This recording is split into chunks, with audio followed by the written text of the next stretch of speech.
creator of the NRC brand, gives his insight and thoughts on the world of comic books, gaming, tech, and media industries as the host of Neo Reality Collective. Experience a slew of regular episodes covering news and pop culture, along with reviews and editorial pieces showcasing the best and worst of our ever-expanding multimedia world.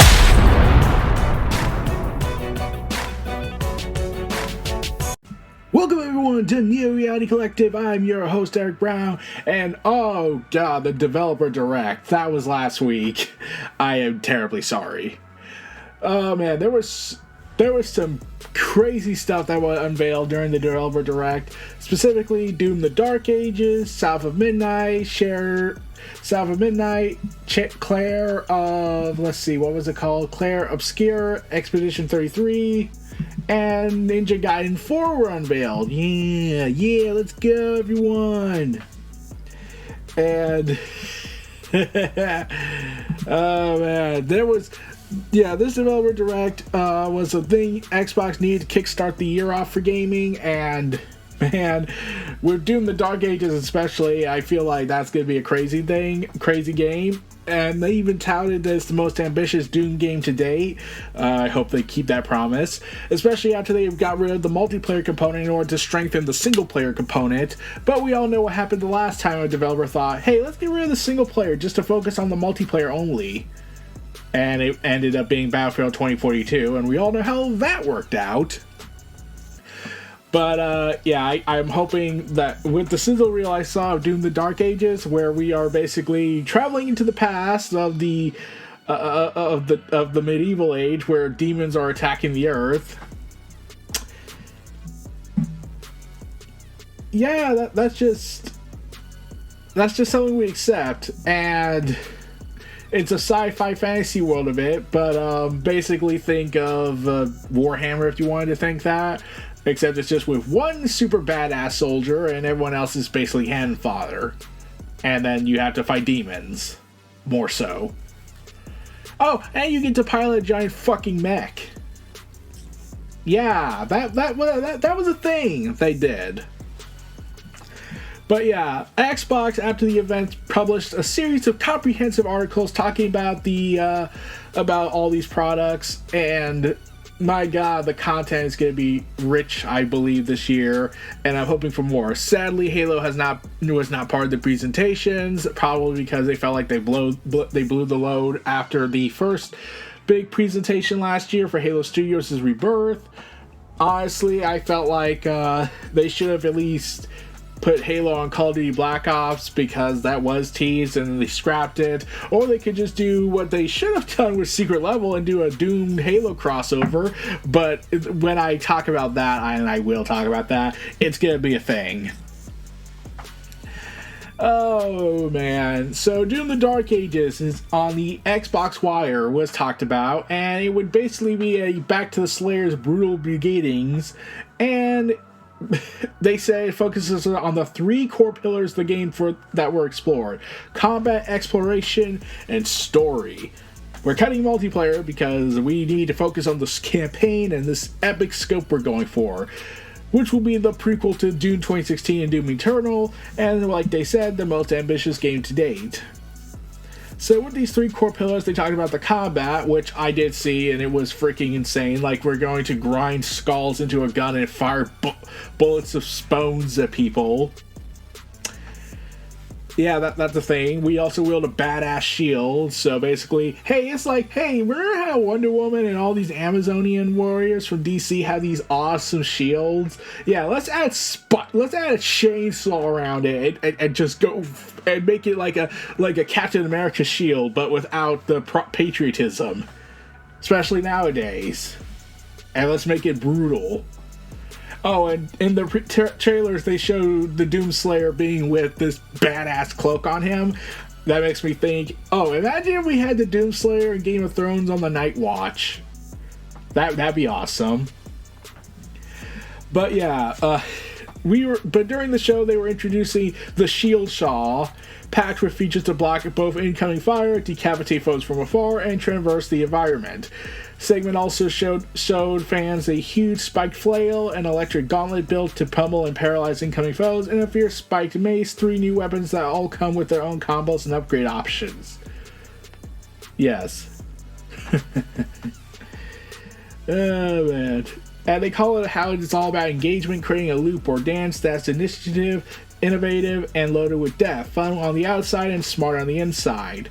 Game director Hugo Martin says, an appealing power fantasy that's new but familiar, who hasn't wanted to feel like an iron tank in the middle of a medieval war against hell. Let's see. Those who suffer the consequences of becoming an iron tank? Maybe? Obviously, Doom is all about the guns, and that trademark top-shelf shooting is here in abundance too. We saw a handful of ranged weapons in action, and hulking double-barrel shotgun packing a punch, a mean energy power gun spewing paralyzing shots, and perhaps the most impressive, a preposterous-looking machine gun that fashions high-speed rounds by breaking down skulls. It's utterly menacing arsenal built to take on the biggest and baddest demons you faced in a Doom game. And with bigger demons mean the bigger battles, and mech fans, we're going to be getting Doom the Mech Slayer. Yeah, we're going to be piloting a gigantic Atlantean mech of gargantuan proportions built to take on baddies on a colossal scale, and we're basically going to get the kaiju movie Pacific Rim sequel we never got. Except instead of monsters coming from the sea, it's the literal forces of hell. Let's fucking go. Yeah. And the team has also leaned more into a fantasy flair with another weapon, a gigantic cybernetic dragon complete with mounted Gatling gun, able to swoop in from above and absolutely drill through anything standing in its way, letting you hop in to take the fight to the skies. While Doom, the Dark Ages' internal motto, has been stand and fight, this piece of equipment lets the fans mix it up with some fantasy-style airborne combat, which honestly does look awesome.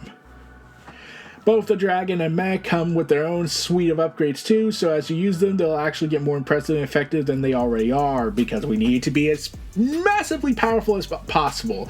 And hopefully when the next time they release a Doom multiplayer game, they add all these components into their eventual multiplayer component in a future Doom game or a standalone Doom multiplayer game, because damn it, I want to do that. And now that I think about it, okay, look, I know we wanted a Halo ODST sequel with ODST fighters fighting, well, the Covenant or anything really in a Helldivers 2 setting, which would have been awesome.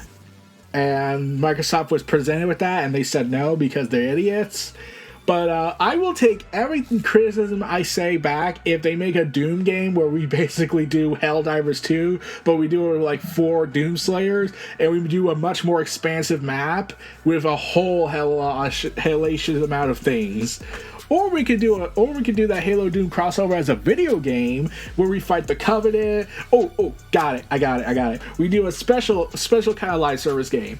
We do Doom, Halo, and Gears of War. We get a Spartan, a Doomslayer, and a COG soldier going at it, fighting the Locust, Covenant, and the forces of hell.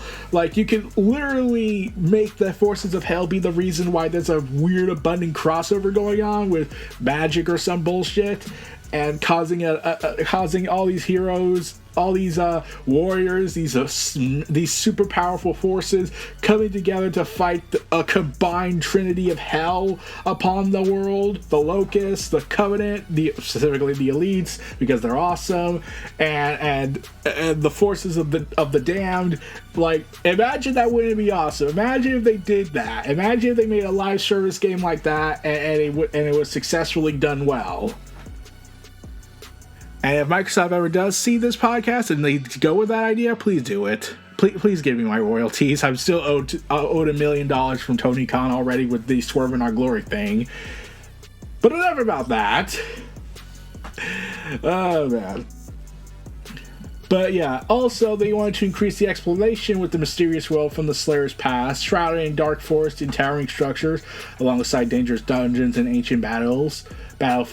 The setting blends Doom's signature recognizable hellscapes with a menacing medieval twist. The juxtaposition of high-tech weapons and cybernetically enhanced demons against this imposing fantasy backdrop is said to be remarkable. Also able to fully explore these levels with a little freedom that's been really possible in a Doom game. The levels in Doom the Dark Ages are less linear than previous installments. You have autonomy over which areas to explore and which objectives to pursue. It's a Doom sandbox. Your playground can cause carnage in whichever way you want. And the biggest player space ever seen in a Doom game. The shield saw also doubles as a cool exploration tool, as you can use to traverse across broken bridges, scale up ledges, smash through hidden paths, and crack into treasure troves nestled in every corner of the world. Exploration isn't just encouraged, it's rewarded with loot, upgrades, and secrets. It's power through progression, Hugo adds, which leads to exploration. Every critical item you need to dominate the Dark Ages is either held by your enemies or hidden in the world. Seek, discover, and destroy. So let's go into what is the third of the core pillars, the story. id Software went ahead going big for the narrative of Doom the Dark Ages, which aims to make the story and lore much more approachable, bringing deep story beats out of the codex and into the incredible cutscenes for maximum impact. With the Slayer imprisoned at the start of our story, the balance of power between good and evil is shifting and time is running out, Martin says. Our hero is a feared outsider among an imperial people. His strength controlled by the gods they serve in a world under siege by an ancient evil. The main plot is being kept under wraps for now, but the team shares that we're expected to meet exciting new characters alongside old and allies, of course, or as terrifying new villains. The story also leads right into the Slayer's testaments in Doom 2016, serving as something as an origin story for the two previous games. It's an action story worthy of the Slayer's legend, and we can't wait to uncover it. Launching on May 15th for Xbox Series X and S, the Xbox app for Windows PC, Steam, and the PlayStation 5, and you get to play it day one with Game Pass. Yes! And I'm pretty sure the PlayStation fanboys are currently routing saying this is the proof that Xbox is dead or something, because that's a thing we've been dealing with the last few years. And I'm just like, oh, for fuck's sake, you're all getting games! It's just video games, it's not that deep. The only thing I want from my favorite companies are to do well and stop being underhanded psychopaths. Which is a rare thing to ask. But I'm still hoping that we get some companies that don't do underhanded or horribly immoral practices. Or do things behind the scenes that make you wonder how you even got into this in the first place. Like I do every day when I watch wrestling. Also, they announced that there would be a premium edition, a standard edition, and a collector's edition, which comes with a statue and art and a steelbook. Yes! I tried to get it. I failed miserably. It sold out at my GameStop. Noof. But according to the premium edition, we'll get a 2-day early access, because that's a standard requirement now for DLC for premium editions. The campaign DLC that's going to be made. Ooh, cool. Digital art book, a soundtrack, and the Divinity skin pack, which includes matching skins for the Doomslayer, Dragon, and Atlan. My god. And we'll also get the Void Doomslayer skin at launch. If we pre-order. Oh, that's going to be exciting, ain't it? Get it now for your money back. Sorry, you're probably not going to get your money back, but we can get Game Pass, so therefore we'll probably get it for half the cost. Oh, Game Pass is so great. Next on the list of stuff that was announced, South of Midnight sharing a thrilling new gameplay story trailer and announces the final release date. Yeah, set to release on April 8th, 2025. South of Midnight 8 is the third-person action-adventure game set in the American Deep South. The release date set for April 8th and an early access beginning April 3rd. Of course. So the story of the South of Midnight. In the story trailer, protagonist Hazel and her mother are preparing for the impending hurricane. The storm proves massive, causing catastrophic flooding and causing the home to be swept downriver with her mother in it. Its aftermath shows the fictional town located somewhere in southern U.S. eerily calm with irrevocably changed from the hurricane's destruction. Here Hazel undertakes a journey in search of her mother while finding out more about herself and her family's lineage in the process. Hazel begins to see the fantastical phenomena all over Prospero including meeting Catfish, an enormous and talking creature in its own right, stuck in a tree following the hurricane's destruction. Catfish tells Hazel that she's a weaver, someone who possesses magical powers and can see how our threads connect to form the woven tapestry of our fates. Well, if their name is Catfish, I'm pretty sure that is a lie. I'm like, if they go that route, just to go play on the name. Players will learn how to use Hazel's powers, overcoming obstacles such as defeating enemies and removing barriers, from conjuring past interactions of objects to use to overcome traversal and puzzle challenges, to combat-based spells to take on the biggest foes. Salva Midnight's game director highlighted it during the developer direct. Push, pull, and weave are some of the spells at your disposal that give you a tactical advantage during a fight. Timing is everything. Pull distance enemies closer to start melee combos. Push them back and to interrupt and stun their attacks, then press the advantage with follow-up strikes. And behind each monster is said to be a haunting past, because of course. So, a new mythical creature shown the first time is the Hug and Molly. Inspired by a southern legend, Hug and Molly is a monstrous woman spider. Her dress is a quilt patchwork made from children's clothes, and her trademark red yarn that she spins like a web. Folks say Hug and Molly still ventures out in her mountain lair to snatch random children that wander off from town, but everyone seems to tell a different version of Molly's story. They also provide glimpses of the other creatures, including I tried to pronounce it, I could not. A shape-shifting were-owl who lives in a dense, dark forest at the edge of a mountain. And also being a love letter to the south, taking from flooded countrysides, abysmal swamps in the Appalachian Mountains. Hey! Okay. And while the game features all sorts of creatures pulled directly from southern fairy tales, at its heart is a story about family. Oh no, cue Vin Diesel going ahead and screaming family, family, family. Family, family, family. Family, family, family. And healing. When South of Midnight releases on April 8th, players will be able to see firsthand the commitment to the narrative-rich storytelling mixed with third-person action, an experience that will take players between 10 to 12 hours to complete.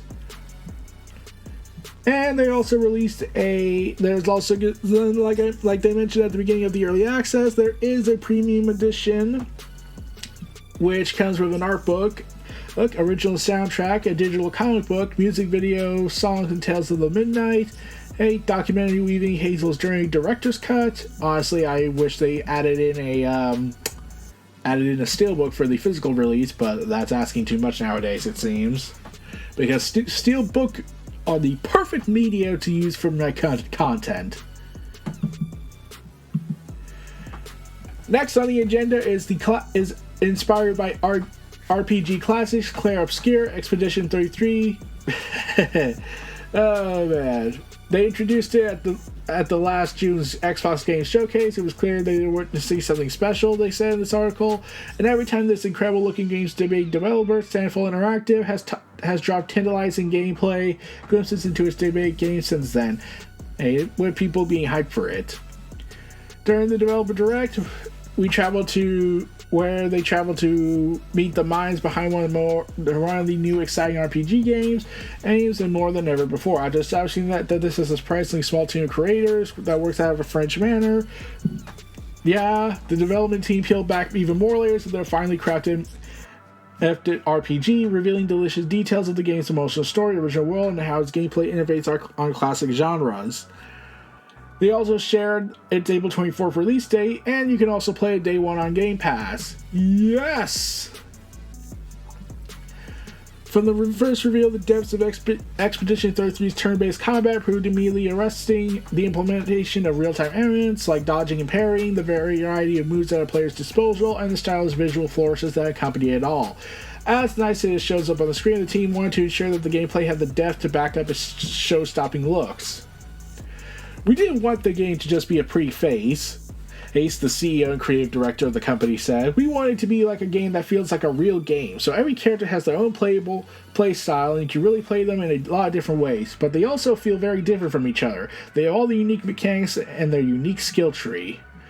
During the direct show, Sandfall explained another aspect of Expedition 33's deep customization, characters, and playstyle, which you set up before you enter battle. The game's innovative pictos, modifiers tied to the gear, evolve into passive abilities referred to as luminal after 4 battles. For example, one character has a mechanic where whereby every time she casts a skill, she will generate a stain up to 4 at a time. She can then consume these stains across the battle, amplifying her abilities in various ways. The magic is in finding the right combination for your playstyle. Each character boasts a unique mechanic, from Gustav's overcharged arm to Sissel's use of sun and moon-based photel charges. Brosh then later explained, so what's very cool is that when you play through the game, you will change your equipment a lot, and you will get more and more Luma, and at the end of the game, you will have a full list of passives that you can activate or deactivate. This allows some crazy build opportunities. This is where we really make some crazy combos, and this is where we expect players to really break the game, and we hope they break the game because it's made for that. For all the strategic options on offer, its visceral real-time elements of the turn-based battle system that leap front and center in every bit of gameplay they've seen.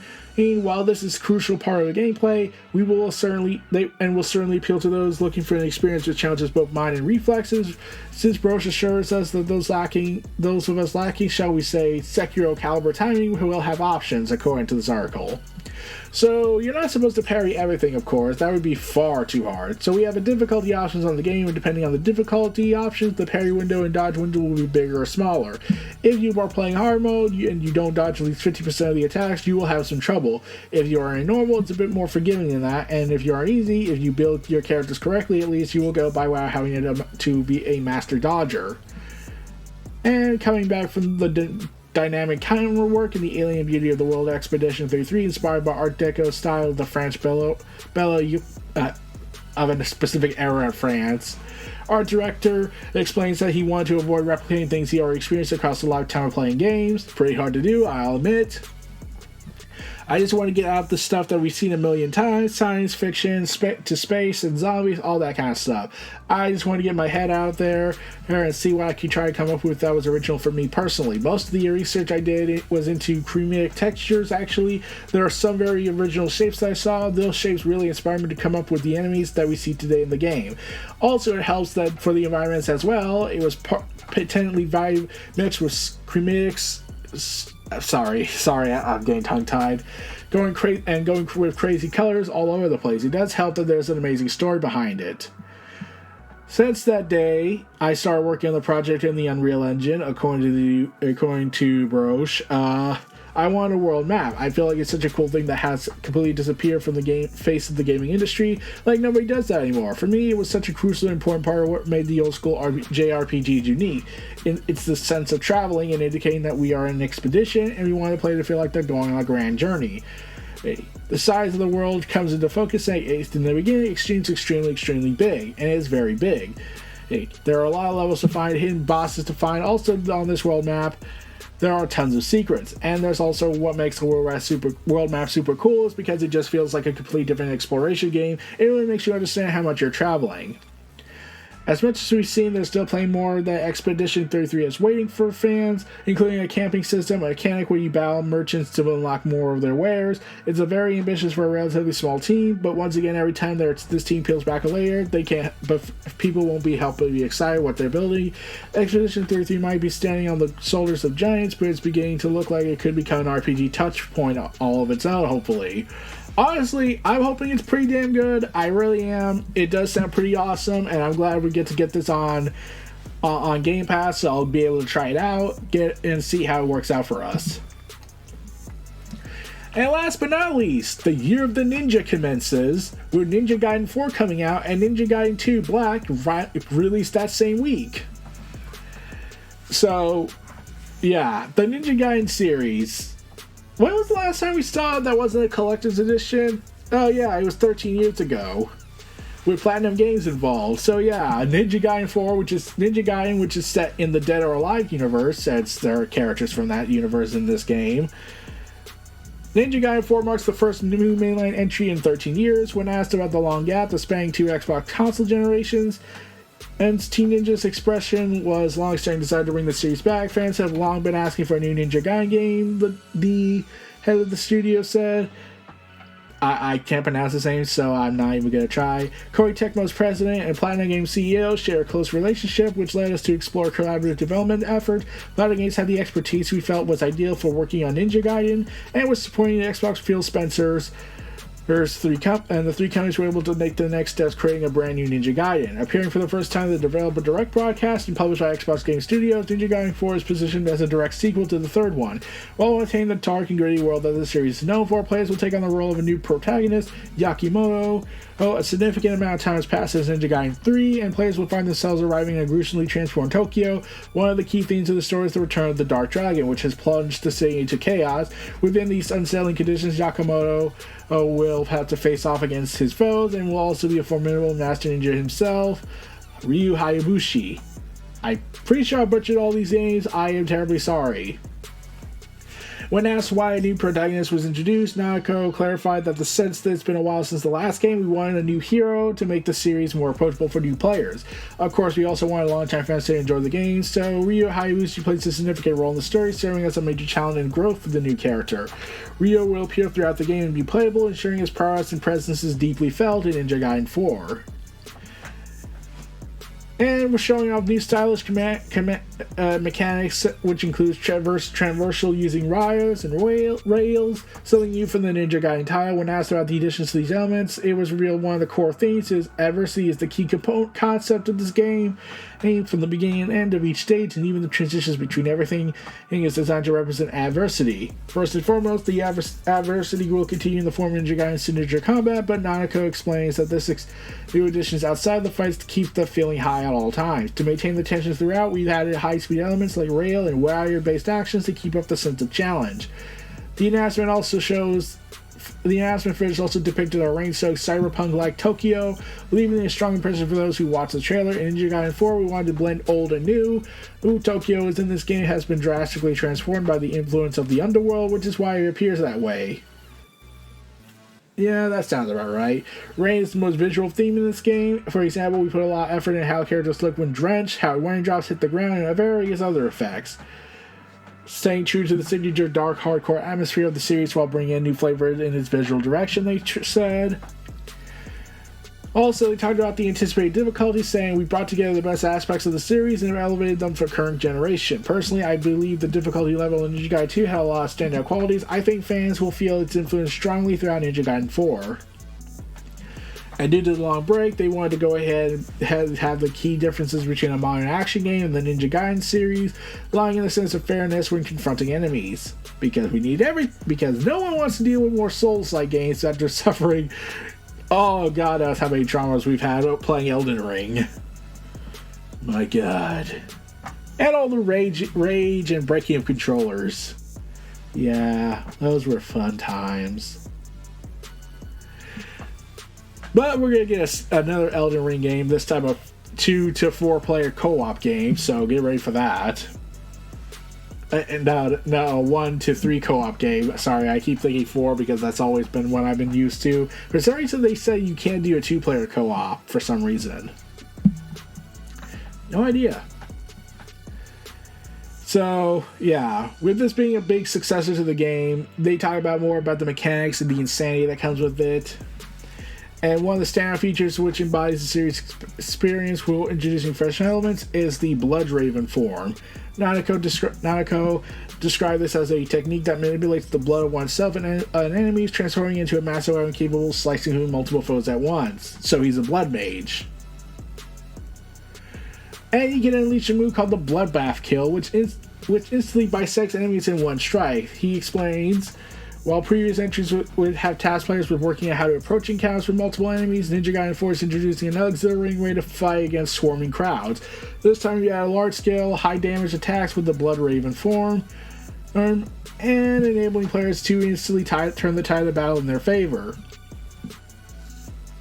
The system introduces moments of release from overwhelming situations, offering new depth to the gameplay that he hopes both newcomers and returning fans will enjoy. But there was something else they revealed. Ninja Gaiden 2 Black. So, yeah, on the day of the Direct during the announcement, it was announced that Ninja Gaiden 2 Black would be available on Game Pass the same day. And they asked about behind this project and the updates made to the game, and saying the simultaneous announcement of same-day release alongside Ninja Gaiden 4 might have caught some people by surprise. The biggest reason for developing Ninja Gaiden 2 Black was to address the concerns of core fans who might be wondering what's going to happen to Ryu Hayabusa.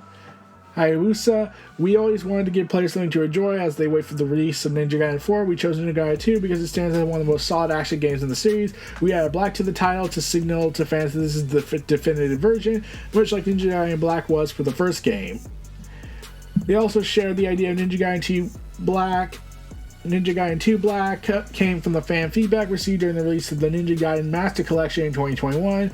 Many fans expressed a desire to experience something close to the original Ninja Gaiden 2. Speaking of the Unreal Power Remaster, Yashia reassured fans this version is crafted to satisfy both those who played the original and the newcomers discovering it as a courage and action game. We meticulously incorporated some of the additions to the Ninja Gaiden Sigma 2 while staying true to the challenge and feel of the original 360 version, including the signature gore and violence. We've also adjusted the weapon upgrade system to more align with the original release. And during the closing remarks, they go ahead and apply this to year 2025 as the year of the ninja, kicking off with these announcements and how they're optimistic about the future. Pre-order is now available on Ninja Gaiden 4, and you can check out Ninja Gaiden 2 Black on Game Pass right now. Yes! So this was originally going to be a full-length Neo Reality Collective conversation episode, but instead blew up into a full-blown episode with all these articles. And it's only just these 4. Please know, it was just these 4 articles. There were already plans to do an episode 89 with the articles I gathered from the last week, but this kind of took me by surprise at how big this was with the Developer Direct. Makes me wish I did it sooner. But then the brakes on that front. But, yeah. This was episode 89, surprisingly, of Neo Reality Collective. Feel free to like, comment, subscribe, check out our content in the screens below. Stay tuned for more.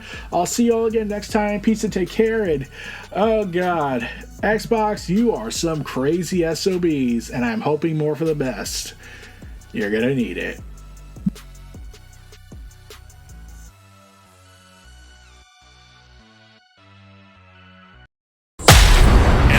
Was our latest edition of Neo Reality Collective. Be sure to follow and support NRE creator Eric Brown on Twitter and YouTube. Check the links in the description below, and we'll see you all next time.